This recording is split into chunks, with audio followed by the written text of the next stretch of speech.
I did not enjoy the way people who are not MMA experts were talking about the conclusion of that fight. And they were saying that Conor is old, Conor's done, he doesn't have the anger anymore or the drive to become a champion anymore. Horse shit. You people don't know anything about MMA. Let me tell you what happened. You got a guy who went out there, guns blazing, to give it his all with a pre-existing injury, and he got beat by a better man. He got beat by a guy who might have beat him anyway, but took him down, has a superior ground game. Dustin beat him up, and here's the thing that I was saying going into that fight, historically, and this is never an indication of like what can happen in the future because people can improve, they get better, but historically, Conor's really dangerous in the beginning of a fight, and he's not as dangerous as the fight goes on. Dustin Poirier is dangerous for all 5 rounds, and that's a big factor. He relishes these combat, trench warfare type fights where like you're 5 rounds in with Dan Hooker and he'll win it in the 5th round.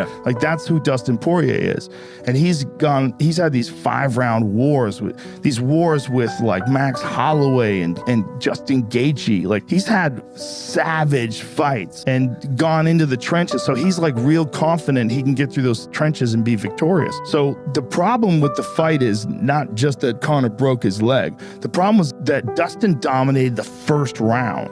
When Dustin, and he, that was, if he dominates the first round, he's likely the favorite to win the second round. And then he's even more of a favorite to win the third round. And this is just based on historical moments in fights. That's what you have to realize. That's what kind of a savage Conor McGregor is. He was kicking him with a broken leg because he's a left-hander, right? So his left side is the power side. So his left kick's his big kick. And that was the kick that he was throwing, even though he had a broken shin. Pretty wild. It's truly insane. He's wild. That video we were watching of him driving around on a scooter, dude, he's so funny. Respect. Nothing but respect for that guy. So now I've got a titanium rod going down the knee, from the knee to my ankle.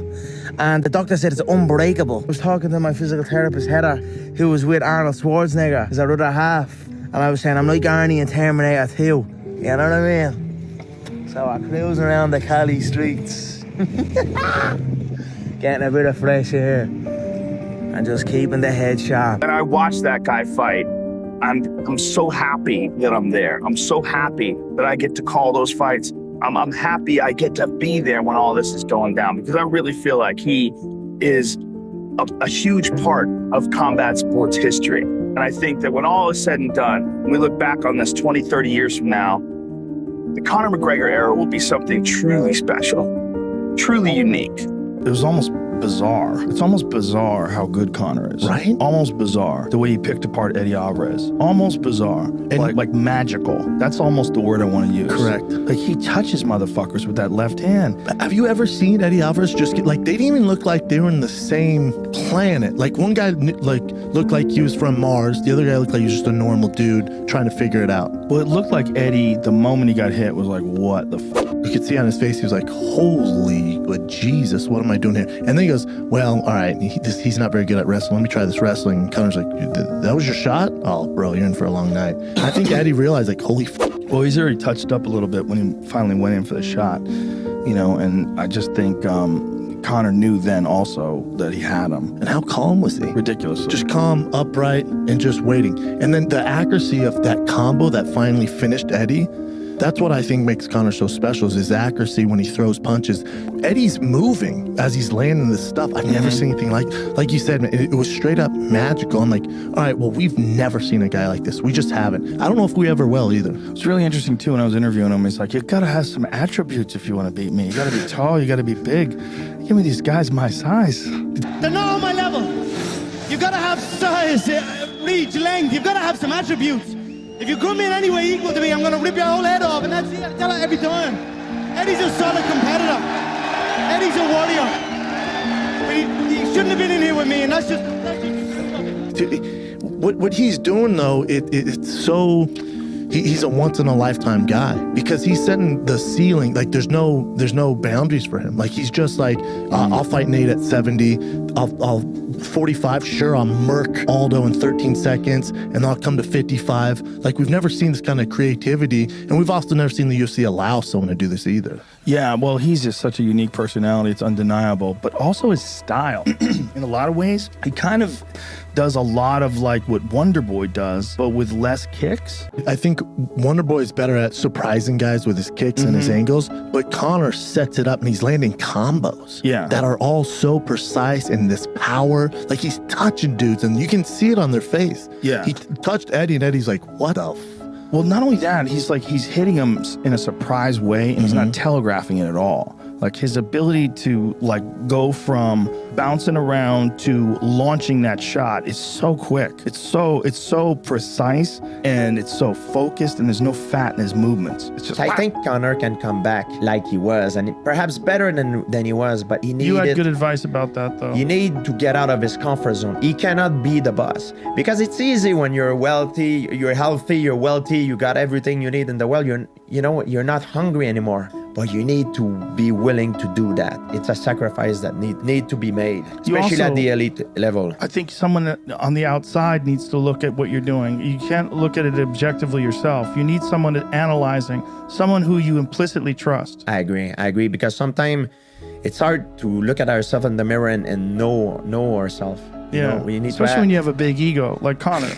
Yes. He's so, for good reasons. I mean, he's very confident, but it's because of his success and because of his ability. He understands what he's capable of, but I don't think that's enough. We say sometimes that you don't want to fix something that is not broken, but I think it's wrong. I think you when you're on top, you need to fix something that is not broken because otherwise the sport will catch up to you. Yes. You need to innovate. And if you stay there, the sport will catch up to you. You know what I mean? Of course, Conor, he's not champion and he had a few losses, but you need to have a reality check if you want to stay there and be successful, I believe, And it's broken. It's broken. Like, yes.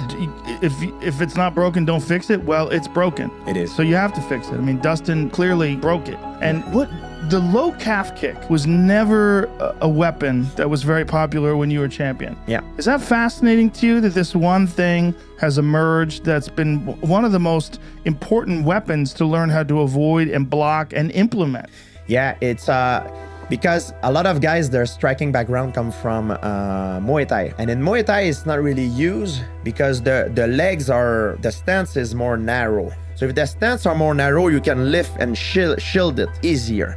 However, in MMA, the octagon is much bigger. The surface which you fight on is bigger. So in order to have a better mobility, most fighters, they adopt a wider stance, which increase your mobility. However, it has a profound effect on how you can shield the kick. I believe the best way to deal with that kick is either get out or either step blitzing with a counter, or I develop one that you go with you lift your heel. Yeah, and it works. I've done it, it works. Interesting. Yes. So if you are fighting someone who's standing orthodox and you're standing orthodox, your left leg would be in front and you would just pick it up and they would kick your heel instead of kicking your calf. Yes, and it's a fast move. Instead of because if you try to shield it, you don't have enough time.